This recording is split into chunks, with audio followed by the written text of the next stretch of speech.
प्रियजनों, मैं आपके लिए कहानी मन की आहट मन की खिड़की पे का भाग 4 लेकर आई हूँ। मैं होटल के कमरे में आ गया था। सोने के लिए कंबल में घुस गया था। रह रह कर पूरी रात आंखों के आगे घूम रही थी।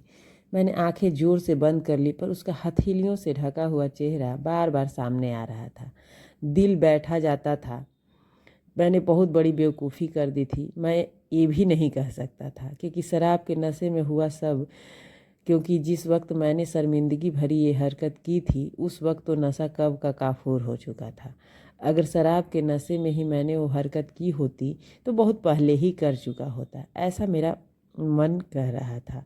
हालांकि जो हो गया था उसे मैं बदल नहीं सकता था, फिर भी मुझे पश्चाताप था। मैंने पिछले 2 दिनों के घटनाक्रम को याद किया। मुझे परसों रात का वाक़या याद आया जब हम एक दूसरे से 2 हाथ की दूरी पर थे और एक दूजे को देख भी नहीं पाए थे। बहुत दुख हुआ था दोनों को ही। उस दिन उसका भाई और उसकी बेटी तीनों बस स्टॉप पर आए थे। उसकी बेटी को अपनी दिवाली की छुट्टियां काट कर अपने हॉस्टल जाना था, तो उसका भाई उसे बस में बिठाने आए थे।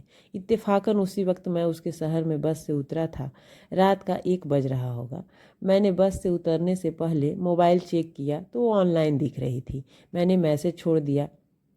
उसका तुरंत रिप्लाई आया, कहाँ? बस स्टॉप पे अभी बस से उतरा मैं अभी यहीं हूँ। अच्छा वाह, पर आप यहाँ कैसे? बेटी हॉस्टल जा रही थी, उसे छोड़ने आए थे, तो बेटी को बस में बिठाकर वापस जा रहे हैं। अच्छा जा रहे हो? कौन है साथ में? कैसे आए? कार से आए हैं, विक्रम भैया साथ में हैं, हम तीसरे गेट से निकल रहे हैं। आप उधर आ जाओ, एक झलक देख लूँ आपको। आंखें तरस रही हैं अपने आपको देखने को। आ जाओ ना जल्दी से। अच्छा आता हूँ, पर पहचानूंगा कैसे? कैसी कार है? सफ़ेद स्विफ्ट डिजायर, गाड़ी नंबर MH13 GB 0802। हमने ब्लू साड़ी पहनी है, आपके पसंदीदा रंग वाली। बस पहुंचा पलक झपकते ही। मैं 1 मिनट के अंदर पहुंच गया। मैं दौड़कर गेट नंबर 3 पर पहुंचा। सफ़ेद स्विफ्ट डिजायर पर नज़रें दौड़ा रहा था। सारी सफ़ेद कारें मुझे स्विफ्ट डिजायर ही लग रही थी, पर वो नंबर वाली कहीं नज़र नहीं आई। मैंने मैसेज किया, किधर रह गए? हम तो निकल गए, अभी वहीं से तुलसी रोड मुड़ गए हैं। आप नहीं दिखे। हमारा बहुत मन था आपको देखने का। हम हजारों चेहरों में आपको ढूंढते रह गए, पर वो चेहरा नहीं दिखा जो हमें देखना था। दिल धक से बैठ गया मेरा। मैसेज किया, ओह आप निकल गए। मैंने इतने नज़दीक से निकल गए। काश आपकी कार भी दिख जाती तो आपको देखने जितना सुकून जरा मिल जाता। हमारा भी मन खराब हो गया।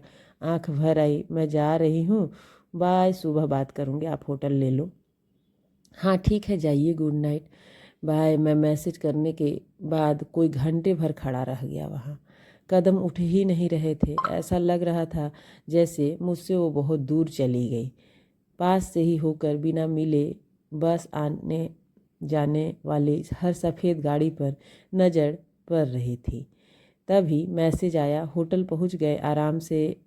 नैना, क्यों, फिर कहाँ हो? यहाँ से जाने का मन ही नहीं कर रहा है।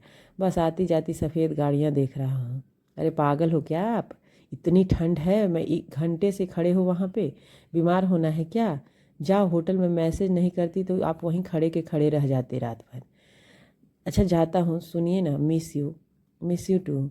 जाइए, होटल जाकर मैसेज करना। मैं भीगी हुई आंखें लिए हुए होटल के लिए चल पड़ा। होटल पहुंचकर उसे मैसेज किया कि होटल पहुंच गया हूं, तो उसका मैसेज आया, ठीक है, सो जाओ, बहुत रात हो गई है। आपको भी सुबह ऑफिस जाना होगा, मुझे भी जाना है। आज शाम को घर आ जाना, मैं बता दूंगी अगर बुलाना हुआ तो। मेरे दिमाग में सारी घटना फ्लैशबैक की तरह घूम रही थी कि घंटी बज उठी। उसने कहा, ऑफिस जा रही हूँ, बीच बीच में मैसेज करूँगी। मुझे भी समय निकल जाने को भूला। बिस्तर से उठ खड़ा हुआ भी मैं और ऑफिस जाने की तैयारियों में जुट गया। इसी के साथ ये कहानी का भाग समाप्त होता है। आपके लिए मैं अगला भाग जल्दी ही लेकर आऊँगी। नमस्कार।